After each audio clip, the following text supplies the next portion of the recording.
오늘 우리에게 주시는 하나님의 말씀 구약성경 역대하 11장의 말씀입니다. 오늘 하루도 하나님의 말씀에 순종하는 복된 하루 되시기를 축복합니다. 모든 일에 있어서 기초를 다지고 쌓아 올리고 그리고 무언가를 잘 완성하는 것은 참 어렵습니다. 그런데 잘 완성되어져 있던 어떤 건물이나 인생이나 모든 삶에 있어서 그것을 무너뜨리는 것은 한순간임을 알 수가 있습니다. 비단 개인의 삶이든 가정이든 나라이든 교회이든 다 마찬가지입니다. 건강하게 만들어가고 세워가는 데는 많은 노력과 눈물과 피와 땀이 들어가지만 그것을 무너뜨리는 것은 자칫 한 걸음 잘못 내디디면 걷잡을 수 없이 무너지는 것이 세상 모든 이치라는 것을 알 수가 있습니다. 이 르호보암이라고 하는 왕도 마찬가지입니다. 아버지 솔로몬과 할아버지 다윗이 각각 40년씩 무려 80년 동안 하나님의 은혜로 나라를 부강하게 만들고 좋은 나라로 만들었는데 왕이 되자마자 나라를 남과 북으로 나뉘어지게 만들어 버립니다. 그가 처음 시작을 어떻게 잘못하였습니까? 지혜로운 원로들의 말을 배척하고 그리고 젊은 지식이 얕은 사람들의 그 가르침을 받아서 잘못된 선택을 하게 되죠.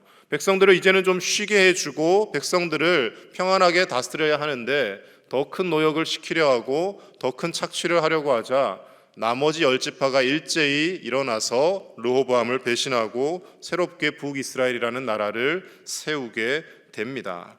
그래서 열왕기상 말씀에 보면 이 르호보암에 대해서 별로 좋은 기록이 없습니다. 나라를 찢어먹은 왕, 그리고 거기에다가 우상숭배까지 방치한 왕으로 이렇게 좋지 않게 기록합니다. 그런데 오늘 역대하의 말씀에 보면 이 역대기에서는 그래도 르호보암의 일면 좋은 면을 말씀해 주고 있습니다. 여러 차례 말씀드렸지만 열왕기상, 열왕기하는 객관적이고 그리고 좀 비판적인 시각으로 성경을 씁니다. 그래서 무엇을 잘못했는지, 왜 나라가 망할 수밖에 없었는지, 이렇게 행하다가는 결국 다 함께 죽는 것이다, 그런 의미로 말씀을 기록했다면 역대상, 역대하는 그래도 제사장적 관점으로 은혜의 시각으로 보는 거죠.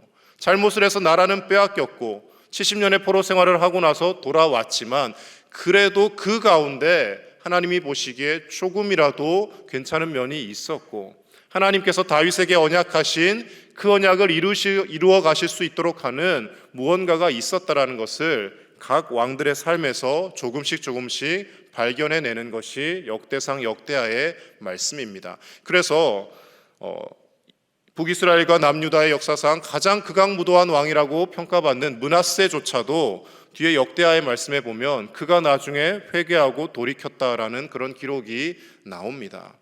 성경에 직접 기록되어 있지는 않지만 이 므낫세 왕이 선지자 이사야를 톱으로 썰어서 죽였다라는 여러 그런 전승들이 있습니다. 그런 왕조차도 하나님 앞에 회개하고 돌이켰다라는 기록들을 하고 있더라는 것이죠. 그래서 이 역대상 역대하의 말씀은 우리에게 참 많은 위로와 감동을 줍니다. 우리가 때로는 잘못된 길로 나아가고 하나님의 말씀에 불순종하는 삶을 살았다 할지라도 언제든 돌이키고 회개하고 하나님 앞에 돌아오기만 하면 하나님은 그 인생을 다시 받아주신다라는 것을 역대상 역대하의 말씀을 통해서 우리는 볼 수가 있다라는 것입니다. 오늘 본문의 11장 말씀에도 르호보암 왕의 그래도 좋은 면을 부각시키고 있습니다. 오늘 본문의 르호보암 왕의 행적을 통해서 하나님께서 기뻐하시는 인생은 어떤 인생인지, 오늘 하루 우리가 무엇을 주목하며 살아야 할지 말씀을 통해 두 가지만 함께 살펴보도록 하겠습니다. 먼저 첫 번째로는 감정에 휘둘리기보다 하나님의 말씀에 순종하는 인생을 우리는 살 수 있어야 합니다.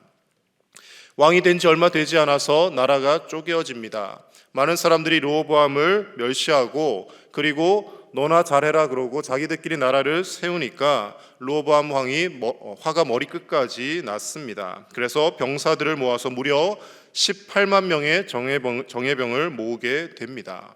그리고 이제 준비를 다 해서 북쪽으로 쳐들어가려고 하던 순간이었습니다.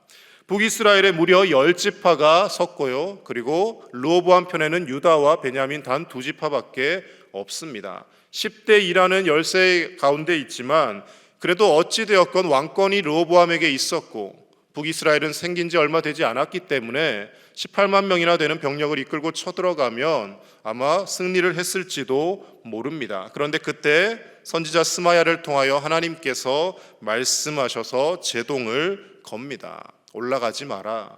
그래도 같은 형제이고 하나님의 백성인데 다투는 것이 좋지 않다라고 하나님이 말씀을 하셨습니다. 그때 르호보암이 어떤 선택을 하게 됩니까? 우리 4절 말씀 같이 읽겠습니다. 4절입니다. 시작. 여호와께서 이같이 말씀하시기를 너희는 올라가지 말라. 너희 형제와 싸우지 말고 각기 집으로 돌아가라. 이 일이 내게로 말미암아 난 것이라 하셨다 하라 하신지라. 그들이 여호와의 말씀을 듣고 돌아가고 여로보암을 치러 가던 길에서 되돌아왔더라. 아멘. 18만 명이라는 정예병을 거느리고 전쟁을 치를 준비가 다 끝났습니다. 한 나라의 왕이고 명령만 내리면 언제든 전쟁을 할 수 있습니다. 그런데 르호보암이 선지자를 통한 하나님의 말씀을 듣고 돌이켜서 전쟁을 하지 않고 가던 길을 되돌아왔다라는 것입니다. 여러분, 사람이 이렇게 절제하고 자신이 무언가를 이루려 하던 것에서 뜻을 꺾는 것은 참 쉽지가 않습니다. 무언가를 계획하고 그것을 해나가려 하면 하나님의 말씀을 스스로 잘못 판단을 하고 자기가 듣기 좋은 말씀만 골라 들으면서 자기 생각대로 하려고 하는 것이 대부분의 사람의 습성입니다. 그런데 정반대의 말씀이 주어졌을 때 그래도 르호보암이 순종하고 그 뜻을 돌이키더라는 것입니다. 하나님께서 왜 싸우지 말라고 하셨습니까? 형제와 싸우지 말고라고 말씀하셨습니다. 잘했든 잘못했든 형제와 다투는 것, 같은 가족끼리 분쟁하는 것, 하나님이 기뻐하시지 않는다라는 것입니다. 우리가 신앙생활을 하면서 가끔 신앙생활을 하는 사람들끼리도 법적으로 소송을 하고 분쟁을 하는 경우들을 보게 될 때가 있습니다. 하나님 보시기에 결코 덕이 되지 않는 것이죠. 특히나 한국교회에 많은 갈등과 아픔으로 인하여서 교회 내에서 분파가 갈라지고 서로 소송을 하는 일들이 많이 일어납니다. 제가 신학교를 다닐 때 제가 강원도 속초에서 사역을 했었으니까 주말마다 교육전사로 왔다 갔다 했었는데요. 수요 예배는 다른 곳에서 이제 서울 근교에 있는 어떤 교회들을 가면서 드렸습니다. 그 교회가 저는 이제 그런 교회인지 모르고 갔었는데 한날은 수요일 저녁 수요 예배를 드리는데 갑자기 사람들이 우르르 나오더니 설교하시는 목사님을 끌어내리고 몸싸움을 하고 난리가 난 겁니다. 그러니까 교회가 두 분파로 나뉘어져서 은퇴를 하지 않으려고 하는 원로 목사님파, 그리고 교회를 새롭게 하려고 하는 새로운 파, 이렇게 나뉘어져서 예배 시간마다 서로 분쟁하고 나중에는 이제 그 교회를 안 가게 되었는데 봤더니 용역을 세워서 교회 문 앞을 지키고 싸우고 난리가 났더라고요. 그래서 교회가 수천 명이 모이던 교회가 지금 듣기로는 아마 100명이 채 모이지 않는 교회가 되었습니다. 교인들 다 떠나고 교회는 교회대로 다 쪼개어지고 사회에도 덕이 되어지지 않는 그런 모습을 직접 목격했던 경험이 있습니다. 서로가 다 자기 말이 맞다라고 주장하며 내가 하나님의 뜻을 생각하고 내가 하나님의 뜻을 이행한다라고 다들 주장을 했을 것입니다. 그런데 그 다툼과 분쟁으로 인하여 성도들은 상처를 받고 세상 사람들은 저게 무슨 교회냐며 손가락질을 하고 주변에 지나가는 택시기사들은 저런 곳을 다닐 바에 나는 예수님을 믿지 않겠다라고 공공연히 비난하는 일들이 일어나게 되더라는 것이죠. 사랑하는 우리 제일의 가족 여러분, 아무리 내 뜻이 옳고 내 말이 맞고 내 생각이 맞다 할지라도 형제들 간에 분쟁을 일으키고 다투는 것을 하나님은 결코 기뻐하시지 않습니다. 특히나 한 형제 자매들 간에 재산과 유산 상속 때문에 법적으로 소송하고 분쟁하는 것 하나님이 결코 기뻐하시지 않습니다. 우리가 남북 관계도 마찬가지죠. 어떻게든 우리 힘을 더 길러서 힘으로 북한을 찍어 누르면 통일도 빠를 것 같고 뭔가 잘 될 것 같지만 그러나 그들도 우리의 형제이고 한 동포이기 때문에 할 수만 있으면 평화를 유지해야 하고 대화를 시도해야 하고 그들과 전쟁하지 않고 평화롭게 하나님의 방법으로 통일을 이룩할 수 있는 방법을 모색하고 기도해야 될 줄로 믿습니다. 군수 물자와 전쟁 물자로 통일을 한다고 한들 그 가정 가운데 수많은 사람들이 또 죽게 되고 다치게 되는 것이죠.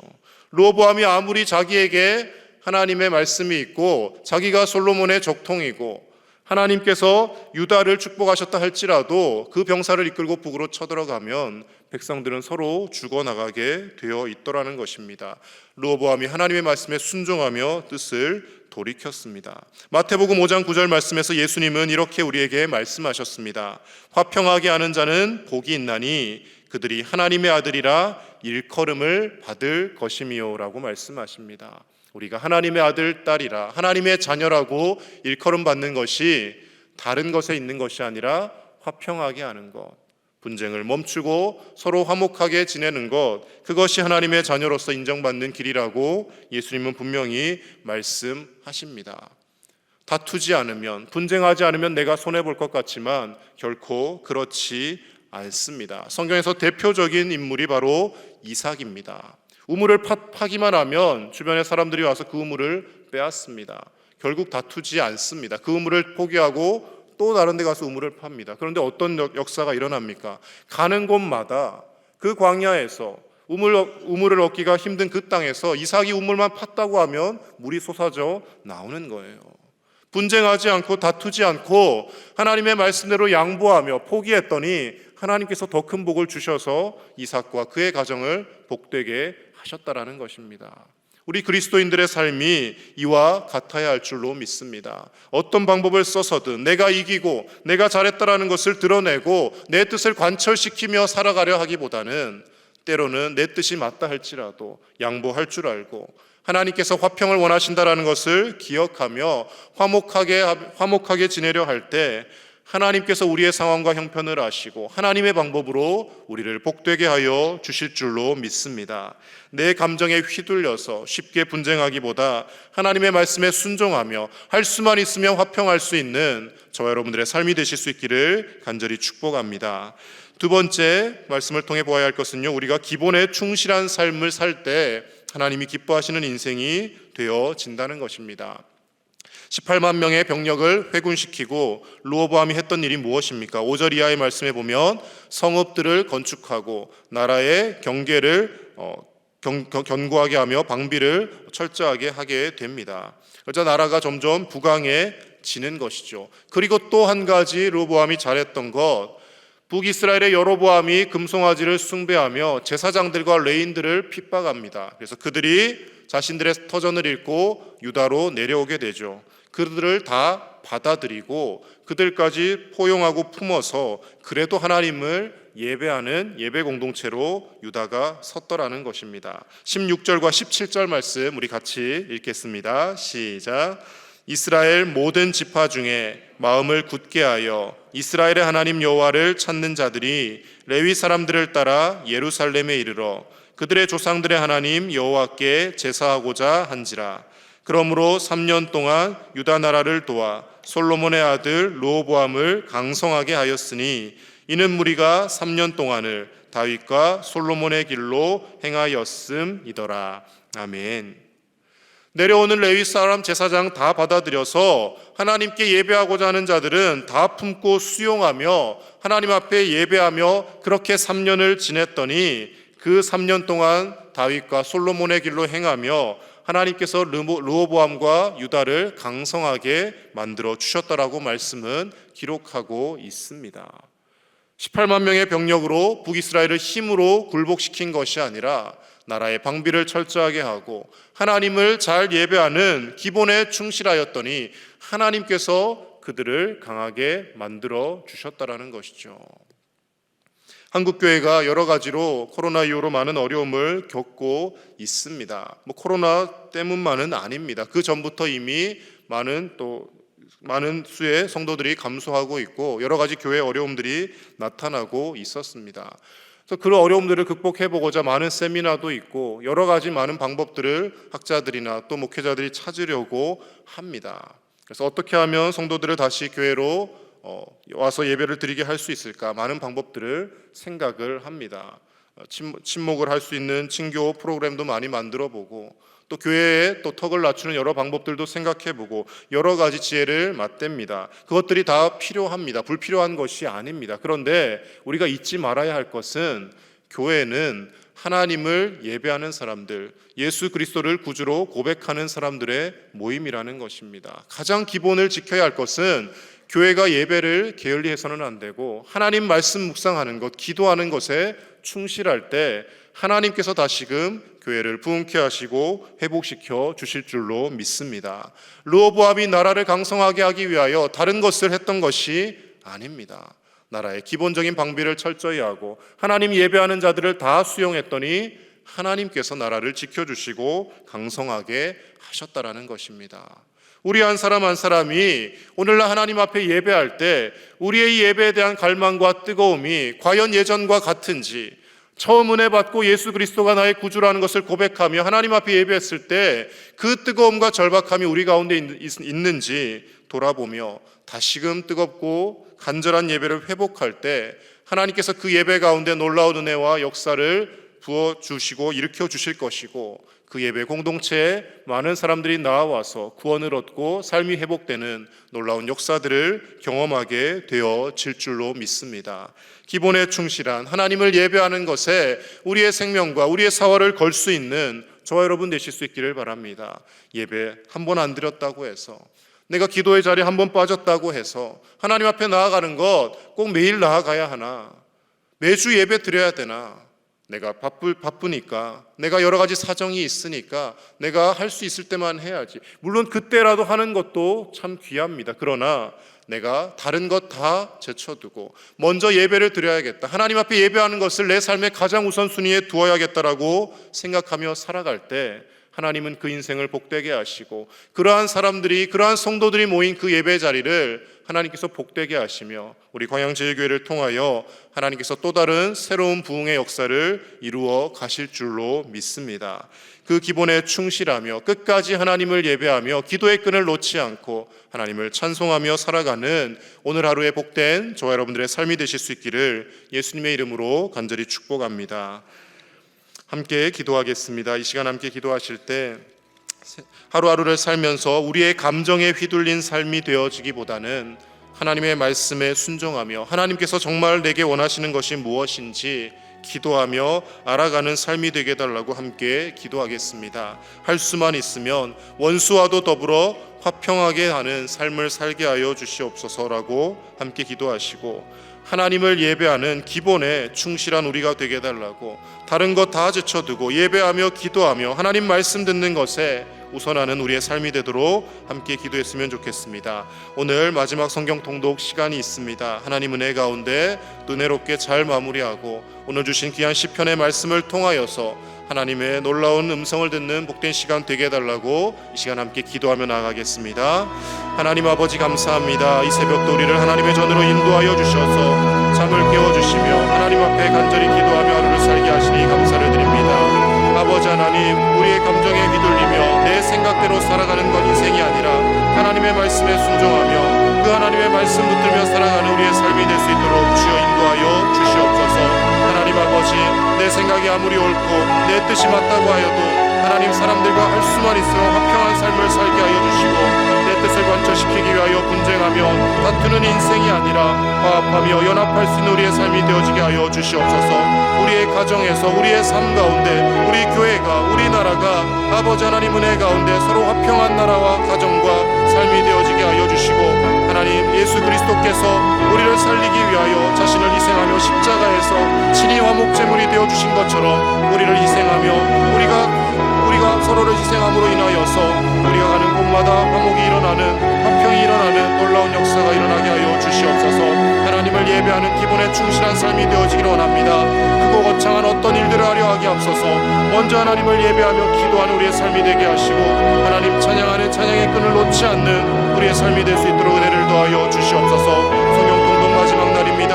하나님 은혜 베풀어 주시고 하나님의 말씀을 묵상하는 가운데 하나님께서 주시는 놀라운 은혜가 우리 모두에게 부어지게 하시며, 하나님 수많은 믿음의 선배들의 그 간절한 기도와 고백들이 우리의 기도와 고백이 되어서 말씀을 통독하는 가운데 들려지고 읽혀지고 우리 가슴 속에 새겨지는 복된 하루 되어지게 하여 주시옵소서. 하나님, 이 하루도 주님의 은혜로 살게 하여 주시옵소서.